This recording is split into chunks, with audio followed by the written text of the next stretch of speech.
Selamat pagi Bapak dan Ibu, para devosan kerahiman ilahi. Bacaan hari ini dari buku harian Santa Faustina nomor 67 sampai dengan 69. Sekali peristiwa, sesudah kaul pertamaku, aku jatuh sakit. Ketika kendati perawatan yang cermat dan seksama dari para superior serta usaha dokter, aku tidak merasa semakin baik atau semakin buruk. Telingaku mulai mendengar suara yang menyimpulkan bahwa aku kurang percaya. Dengan itu, penderitaanku berlipat ganda, dan hal ini berlangsung agak lama. Pada suatu hari, aku mengeluh kepada Yesus bahwa aku menjadi beban bagi para suster. Yesus menjawabku, "Engkau hidup bukan untuk dirimu sendiri, tetapi untuk jiwa-jiwa, dan jiwa-jiwa lain akan mendapat pahala dari penderitaanmu. Penderitaanmu yang berkepanjangan akan memberi mereka terang serta kekuatan untuk menerima kehendakku." Penderitaan paling berat bagiku adalah perasaan bahwa baik doa-doaku maupun perbuatan-perbuatan baikku tidak diperkenankan oleh Allah. Aku tidak berani mengangkat mataku ke langit. Ini mengakibatkan dalam diriku penderitaan yang sedemikian berat waktu latihan rohani komunitas di kapel. Sesudah latihan rohani itu, Muder Superior memanggil dan berkata kepadaku, "Suster, mintalah rahmat dan penghiburan dari Allah, sebab aku dapat melihat sendiri." Dan para suster terus-menerus mengatakan kepadaku bahwa pandangan matamu membangkitkan keprihatinan. Aku sungguh tidak tahu apa yang harus kulakukan denganmu, suster. Aku memerintahkan kepadamu untuk berhenti menyiksa diri tanpa alasan. Tetapi semua pembicaraan dengan Muder Superior ini tidak mendatangkan kelegaan dalam hatiku, juga tidak membuat suatu pun menjadi jelas bagiku. Sebaliknya, kegelapan yang bahkan lebih pekat menyembunyikan Allah dariku. Aku mencari pertolongan di kamar pengakuan, tetapi di sana pun aku tidak menemukannya.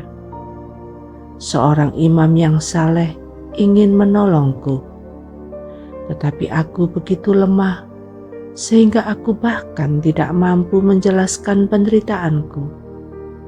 Dan hal ini justru menjadi semakin menyiksa aku. Aku begitu sedih, seperti mau mati rasanya. Kesedihan itu meresapi jiwaku sedemikian rupa, sehingga aku tidak mampu menyembunyikannya. Dan semua orang yang ada di sekitar aku dapat melihatnya. Aku putus asa. Malam menjadi semakin gelap gulita. Imam yang mendengarkan pengakuanku berkata kepadaku, "Aku melihat rahmat-rahmat yang sangat istimewa dalam dirimu, suster, dan aku tidak mencemaskanmu sama sekali. Mengapa engkau menyiksa diri seperti ini?" Tetapi pada waktu itu, aku tidak paham sama sekali akan apa yang ia katakan, dan aku luar biasa terkejut ketika sebagai penitensi aku disuruh melambungkan Te Deum atau Magnificat, atau berlari cepat keliling kebun pada petang hari, atau yang lain lagi untuk tertawa keras-keras 10 kali dalam sehari. Penitensi ini sangat mencengangkan aku. Tetapi dengan itu pun, imam itu tidak mampu memberikan banyak pertolongan kepadaku. Rupanya Allah menghendaki aku memuliakan Dia lewat penderitaan. Imam itu menghibur aku dengan berkata bahwa dalam situasi sekarang, aku lebih berkenan di hati Allah daripada kalau hatiku dipenuhi dengan penghiburan yang paling menggembirakan. Ini adalah rahmat yang paling besar, suster, katanya kepadaku. Dalam keadaanmu yang sekarang, dengan segala siksaan jiwa yang suster alami, engkau tidak hanya tidak melanggar perintah Allah, tetapi engkau bahkan berusaha mengamalkan keutamaan-keutamaan.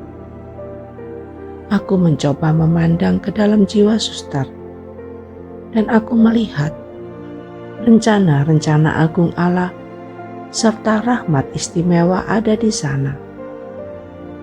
Dengan melihat itu, aku bersyukur kepada Tuhan.